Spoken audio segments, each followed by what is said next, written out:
الحمد لله رب العالمين والعاقبة للمتقين ولا عدوان إلا على الظالمين والصلاة والسلام على أشرف الأنبياء والمرسلين نبينا محمد وعلى آله وصحبه أجمعين سلام الله عليكم ورحمة الله وبركاته أهلا وسهلا بكم toujours dans cette 47e leçon des leçons de Tawhid intitulée l'interdiction de se rendre chez le voyant et le devin.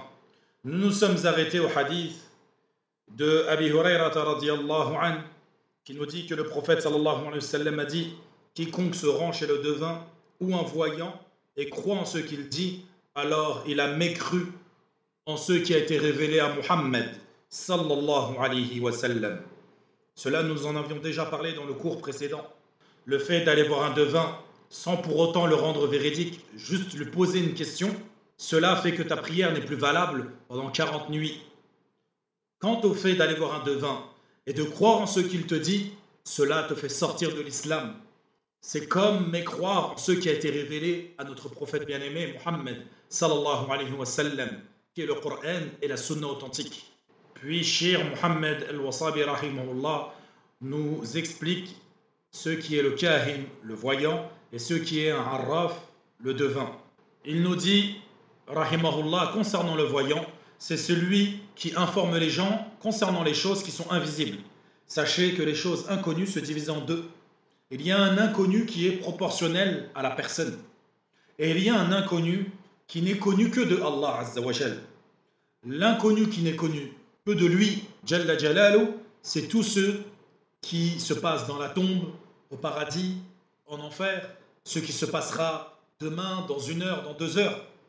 Personne ne peut les connaître si ce n'est Allah Azza wa Jal.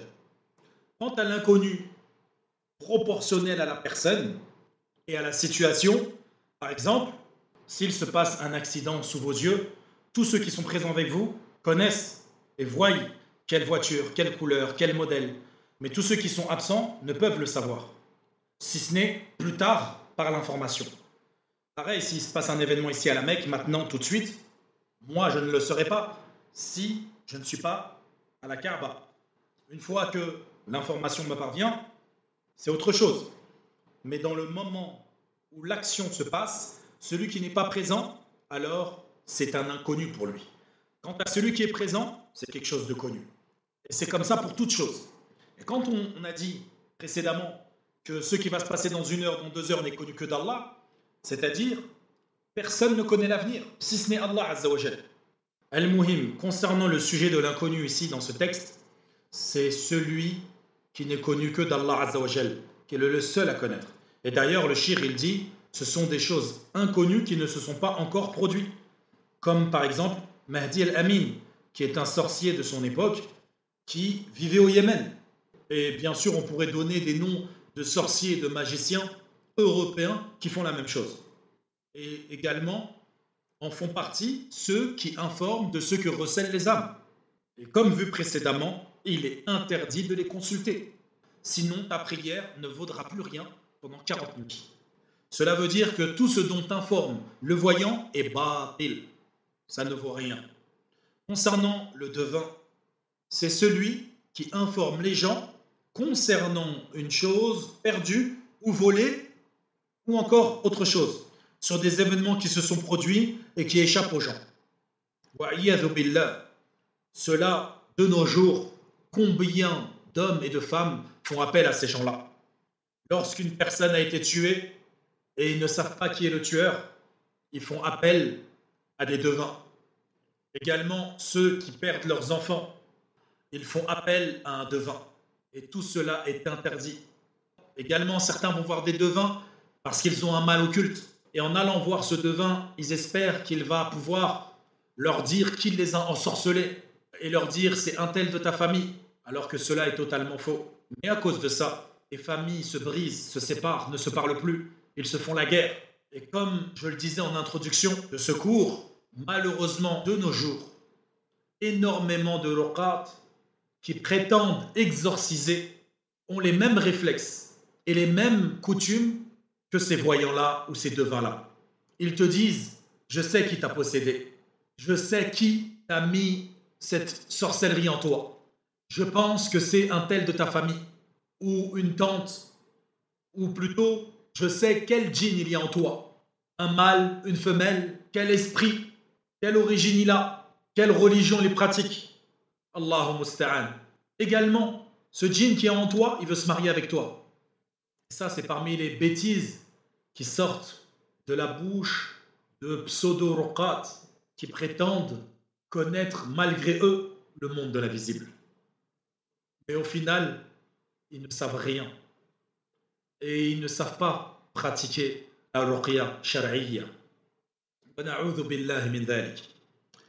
Puis Shir nous dit, ils se rendent chez le arraf, chez le devin, qui va les informer à propos de l'endroit où se trouve le maléfice, la chose perdue ou volée, ou plutôt également le nom du voleur, du sorcier, ou d'autres événements qui se sont produits et qui échappent aux gens, alors qu'il a été vu précédemment, qu'il est interdit de les consulter, et qu'en faisant cela, Allah n'acceptait aucune prière de la personne concernée pendant 40 nuits en punition de ce qu'il a commis comme crime, en allant chez le devin ou le voyant.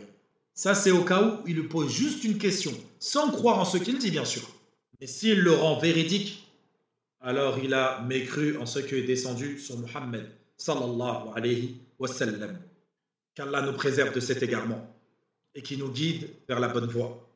Puis il nous rajoute une parole du comité permanent des savants de l'Ifta, qui disent: le kahin, c'est celui qui prétend connaître les choses concernant al-ghayb, donc l'inconnu, ou savoir ce que recèlent les âmes, et ce sont le plus souvent ceux qui font appel à l'observation des étoiles afin de connaître les événements. Et ça, nous en avions également déjà parlé. Concernant les étoiles, d'accorder aux étoiles ceux qui ne leur est pas un droit, ou ceux qui emploient des djinns qui dérobent des informations, ou contre ceux qui tracent des traits sur le sol. Également ceux qui lisent dans les tasses de thé ou de café, ou ceux qui lisent les traits de la paume de la main. Tout cela, Allahu musta'an. Et ceux-ci, ce sont les mécréants, car ils se sont associés à Allah dans ses noms et ses attributs, du fait de connaître le monde de l'invisible, dans la spécificité de l'invisible. De même, pour avoir démenti la parole d'Allah Azzawajal. Car Allah Azzawajal, il dit: dis-leur, au messager d'Allah, nul de ceux qui sont dans les cieux et sur la terre ne connaît l'inconnaissable à part Allah, et ils ne savent pas quand ils seront ressuscités. Également, Allah Tabaraka wa Ta'ala, il dit: c'est lui, c'est-à-dire Allah, qui connaît le mystère. Il ne dévoile son mystère à personne, sauf à celui qu'il a agréé comme messager, et qu'il fait précéder et suivre de gardiens vigilants. C'est-à-dire que les prophètes, Allah leur a accordé la possibilité, parfois certaines connaissances, des choses qui vont avoir lieu, comme les signes de la fin des temps. Cela ne veut pas dire qu'ils connaissent le monde de l'invisible, ou qu'ils connaissent absolument tout du futur. Mais bien au contraire, cela nous prouve leur véracité, et nous montre qu'effectivement, ce sont des messagers d'Allah, car ils ne disent que ce que Allah leur a révélé. Et ce que Allah leur a révélé, c'est avéré être vrai. Également, Allah Azzawajal, il dit: c'est lui qui détient les clés de l'inconnaissable, c'est-à-dire Allah. Nul autre que lui. Qui est lui? Allah ne les connaît. Naam. Également, le comité permanent nous dit: quiconque se rend chez un voyant et croit en ce qu'il lui dit a également mécru. Et cela d'après le hadith d'Abi Daoud, rahimahullah, du hadith d'Abi Hurayrata radiallahu anhu, qu'on a cité au tout début de ce cours, dans lequel le messager d'Allah nous dit: quiconque se rend chez un voyant et croit en ce qu'il lui a dit, alors il a mécru en ce qui a été révélé à Muhammad sallallahu alayhi wa sallam. Et il est également rapporté dans les Sunan d'après Al-Hakim, qu'il l'a authentifié lui-même, que Abi Hurayrata radiallahu anhu rapporte que le prophète sallallahu alayhi wa sallam a dit: quiconque se rend chez un devin ou un voyant et croit en ce qu'il lui a dit a mécru en ce qui a été révélé à Muhammad sallallahu alayhi wa sallam. Donc il a été rapporté de différentes manières, subhanallah. Et il y a également plein d'autres hadiths qui prouvent la mécréance des devins, des voyants et également de ceux qui croient en ce qu'ils disent.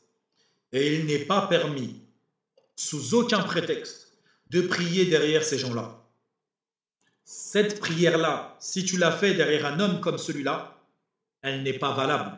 Quiconque prie derrière eux et sait qui ils sont, il se doit de demander pardon à Allah Azzawajal. C'est-à-dire, si tu pries derrière un devin, tu sais que c'est un devin ou un voyant, mais tu pries quand même derrière lui, alors tu dois demander pardon à Allah Azzawajal. Et tu dois recommencer ta prière, bien sûr. Et ceci est tiré de la fatwa du comité permanent des savants de l'Iftar. ونكتفي بهذا القدر وإن شاء الله تعالى dans le prochain cours on rentrera dans la 48e leçon وإلى هناك وصلى الله وسلم على نبينا محمد وعلى آله وصحبه وسلم